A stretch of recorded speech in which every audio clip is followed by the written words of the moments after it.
Hey everybody, how you guys doing out there in YouTube land?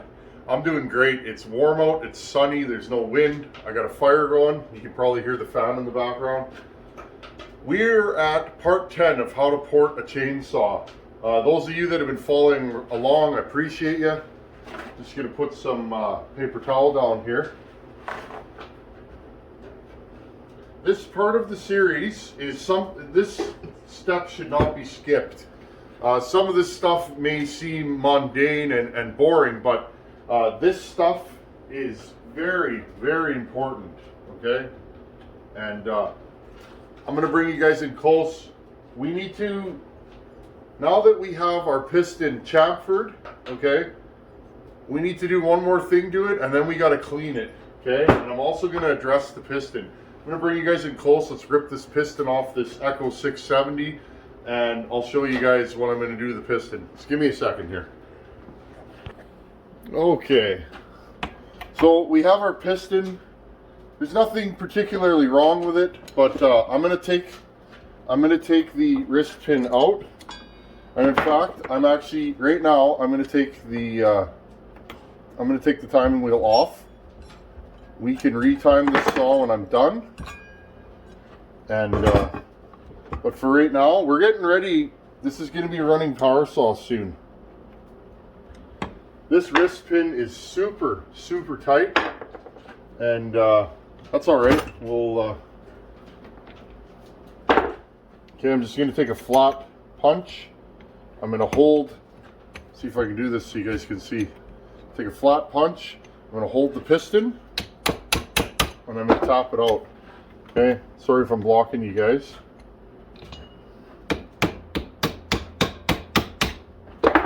Sometimes wrist pins can be a little bit stubborn. I'm going to put this thing on its side. There we go.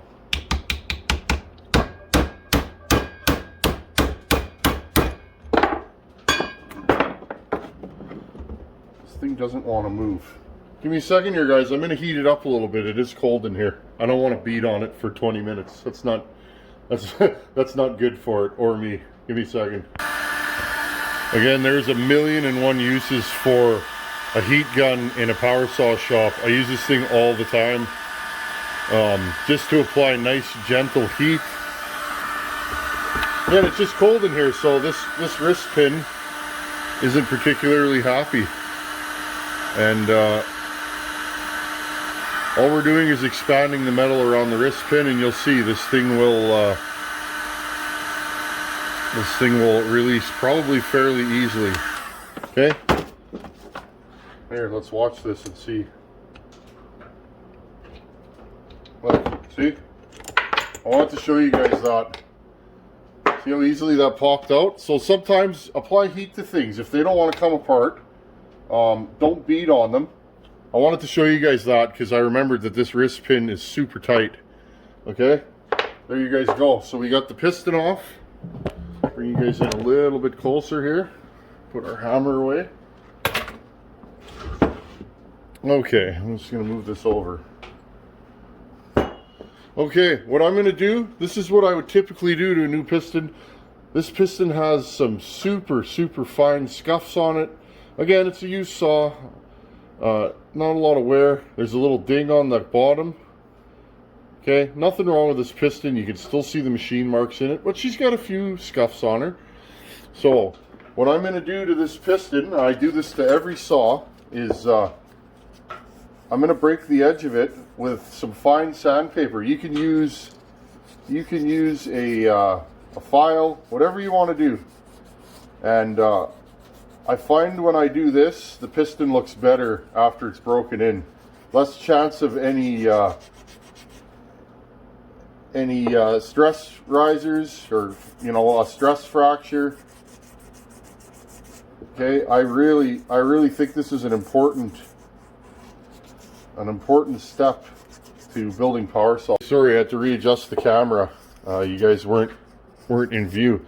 Okay, so what I'm doing right now is, you can see there's dings. See that little ding there? Okay. I'm just dressing this piston. I want all these corners to be smooth to the touch. I don't want any stress. I don't want any stress risers. I don't want any fracturing of the piston. I do this to every piston I put in. I think it's a super important step. Okay. This one's not bad. A new piston, sometimes if they're really sharp, I'll use a file and I'll actually go around it with a file. This one's not bad though. We're just addressing it. There are some scratches, okay, on the piston. That's on the exhaust side. We're just gonna buff it up. There are some scratches on the exhaust of this piston. I'm not concerned about it. I'm really not. This piston fits tight in the bore. The rings aren't overly worn. This saw had a lot of compression and it was a decent runner stock. So it's fine. Didn't seem to exhibit any air leak type situations. So it's a turd saw. The best thing about a saw like this, guys, is you can throw it in the back of your truck and somebody will probably leave you a saw instead of taking this one. So turd saws are awesome. They stack wood day after day and nobody will steal it because it looks like a turd saw. So there you go. Okay, I'm going in the ring grooves. Okay, I want to clean this piston up and lessen the chances of it having, you know, if this dome here, if this edge here is sharp, it can catch the exhaust port going up and down and it'll scratch it up real bad.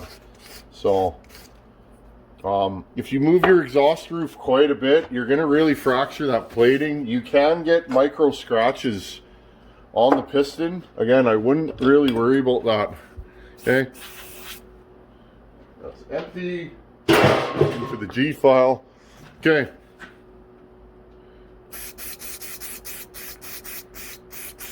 This thing's eaten a lot of fines by the looks of it in its life.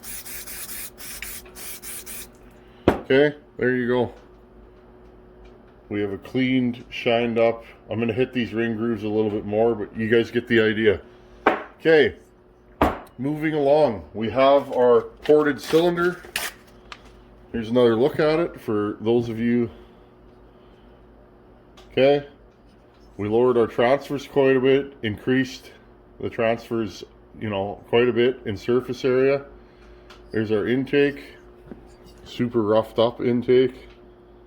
Okay, just want you guys to get an idea of the finishes I use. And our exhaust port. I polished that up, it's nice and shiny. Okay, there's our exhaust port. Now remember, after you chamfer this, and yes, I cut myself again, imagine that, sheet metal worker. Okay, remember, when you chamfer this, it should feel like glass when you're done. It's real smooth. Now you guys can see there's like microscopic scoring in this cylinder. You can't feel it with your fingers. It's more just discolored, okay? I'm not worried about it. I'm really not. It's a chainsaw cylinder. Okay, now all I'm gonna do, I'm going in this cylinder with fine sandpaper. This is like 400 grit, and I'm just giving it one last scuff. Get those rings to reseat real good, and then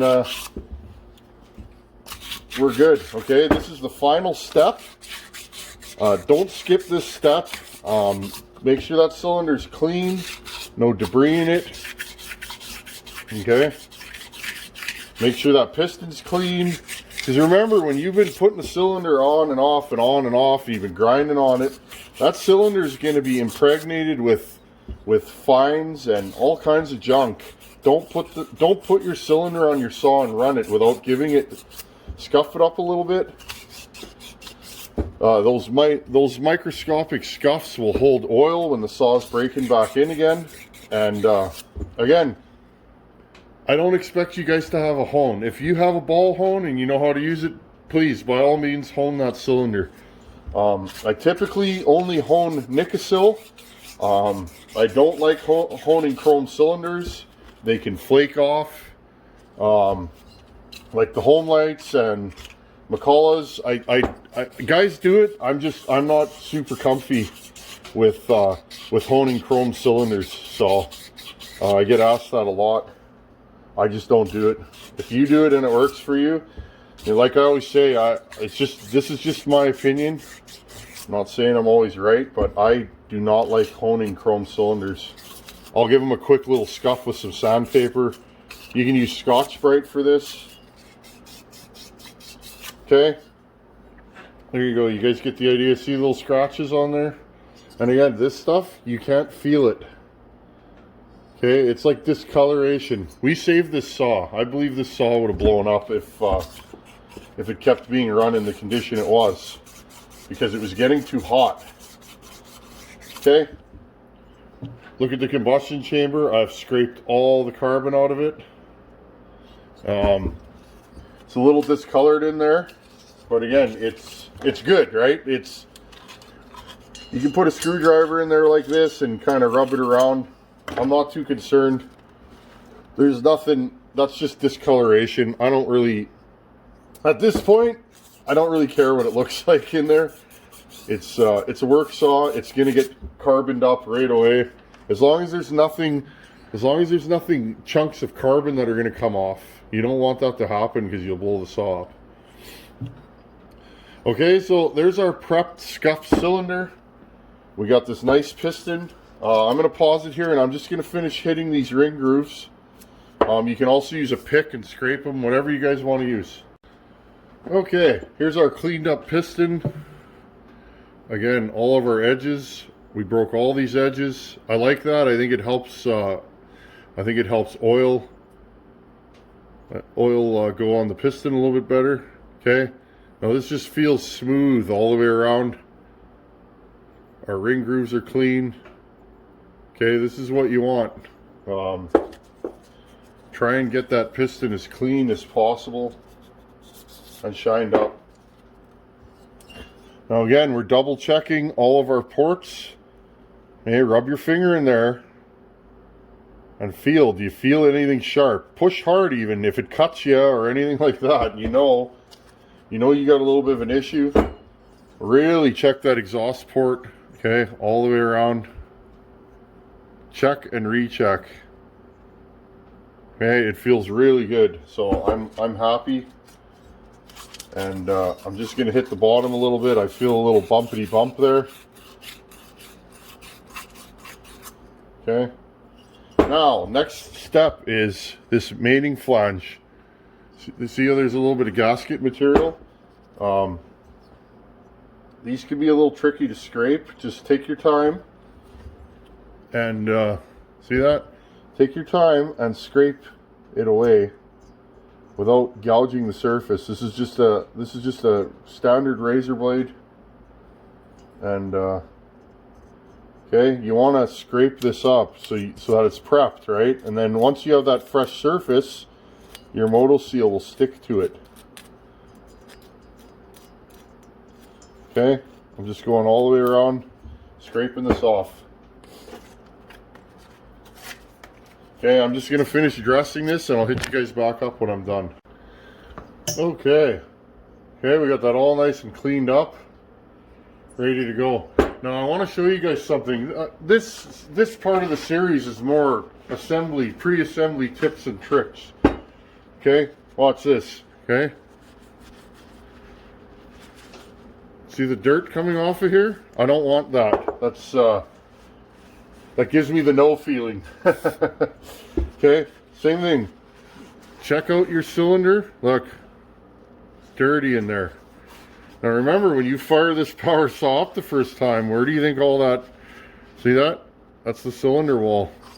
Okay, when you guys fire this power saw up for the first time, that's going through your motor.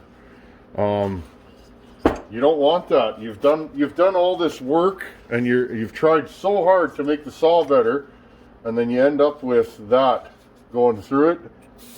It can be super disheartening. The first time you fire a saw up, you look at it inside and it's all torn to bits.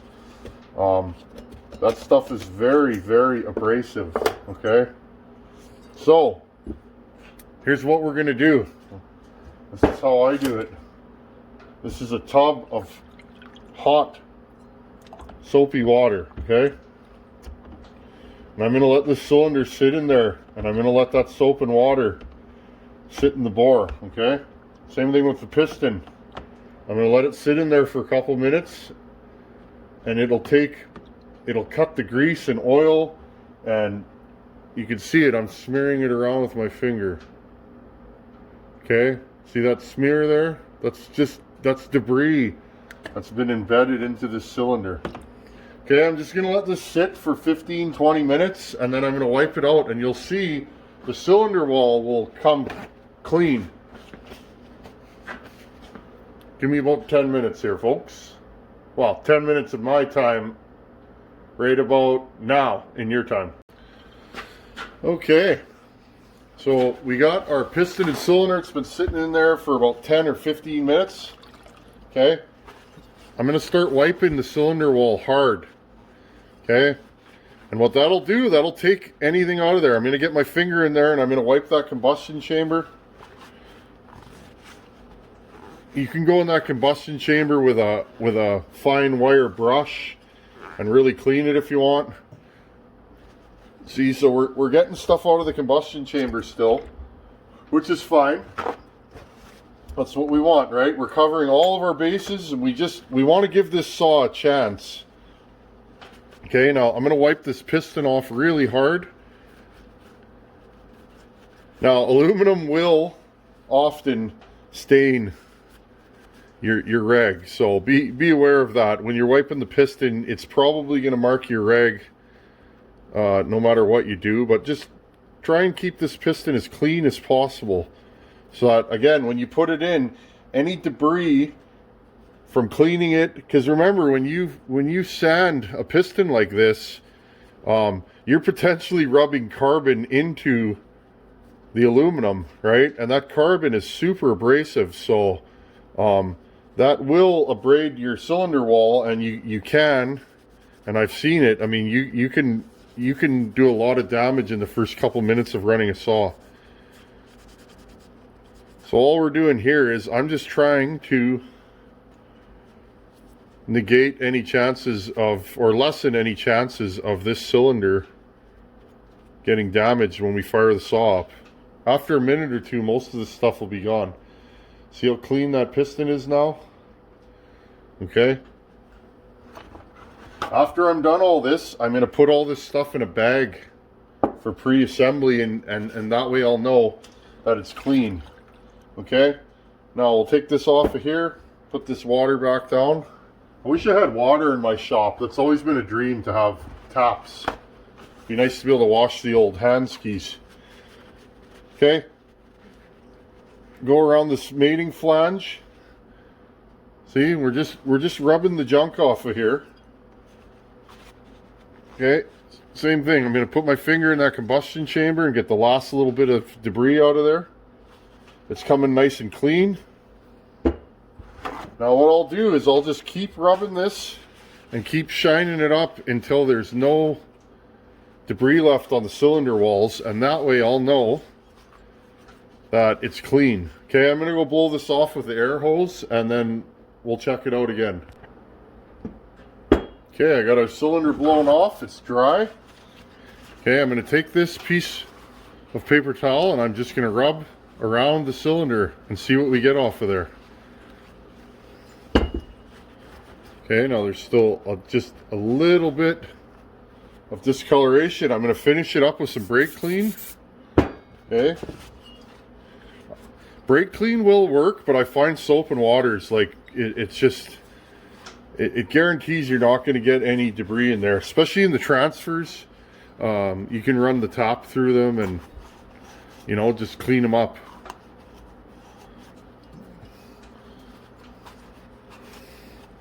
Okay, you just want to make sure, because it can happen. You can have chips embed themselves in the cylinder wall, and you'll damage that saw pretty bad, pretty quickly. Okay, one last one. Just gonna wipe around there. Okay, clean. That's what I do on every saw that I build. Now that I'm happy that it's clean, I'm going to take more clean paper towel. Okay, and I'm going to insert it in here. That way I know. Okay, and what I'll actually do is I'll go like this, I'll put the piston in the cylinder, and then I'll stuff this in there, and that way I know that it's clean. Okay? Now, let's address this bottom end. We haven't talked about this much. Okay? This bottom end's fairly dirty inside. It's an old power saw. Take out the wrist pin bearing. I'm going to take some brake clean. I'm just going to spray it into here.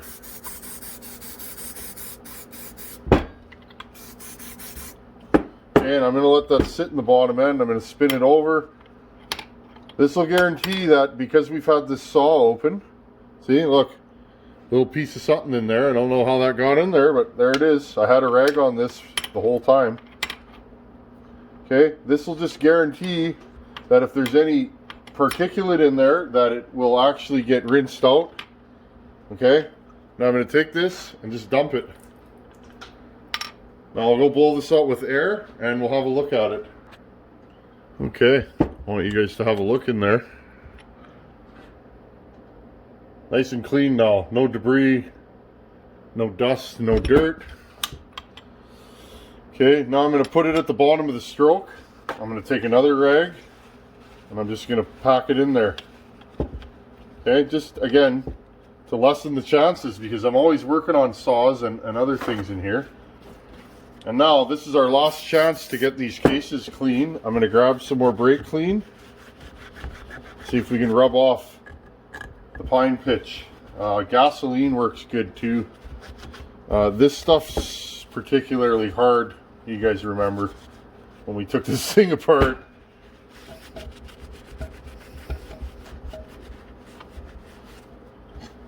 Alright, flip this thing upside down. Try and get this as clean as I can. I want this to be as good as new when I'm done with it. And we're gonna try our best. This has been a fun build, guys. I've enjoyed it. A lot of good correspondence back and forth, which I enjoy. Lets me know that, you know, what I'm showing you guys is helping you learn. And again, if you have a question, my email is on my homepage. Hit me up. I try and answer as many emails as I can. And if you're looking for something, go into my playlists. I have diligently, since I started this channel, put everything into playlists so that if you are looking for a certain saw or a certain build, you can go into the playlist and usually find what you're looking for. And they are divided by brand and different builds, so check out the playlist, guys. This whole series, How to Port a Chainsaw, is its own playlist. I did that so that you guys can start and go right through the whole series if you want. Okay, so I think we're going to call this good. And oh, our rag fell out. Make sure nothing got in there. Okay, we're good. Okay, let's get back you guys up.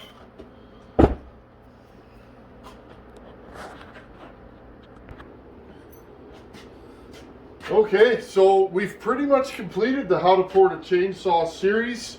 I'm probably, in the interest of seeing it right through the end, the next series we're going to start assembling this power saw. We got a lot of work to do to it, and we need to address some missing fasteners, AV screws.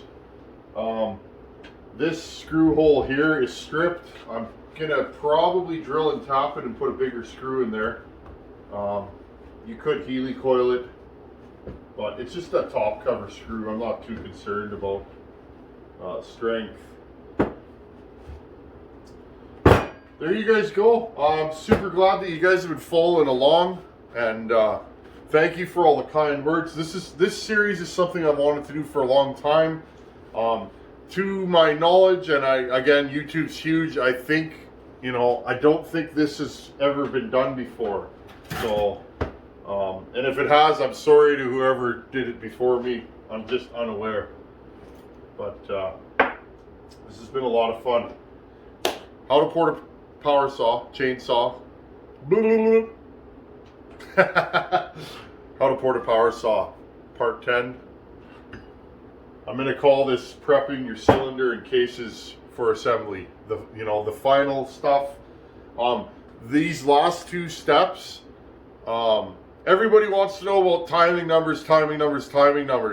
But you know what? You can have the best timing numbers in the world. If you don't prep your cylinder, that saw's probably not going to last very long. You're going to run it for a tank or two. You're going to pull the muffler off, and you're going to see the piston is just absolutely shredded. So be aware of that. This stuff is the most important part. And those of you that are watching right to the end, I'm glad you're here, because this is the most important step. Cleanliness, chamfering, shining everything up so that it doesn't cut the piston up is probably the most important stage of porting.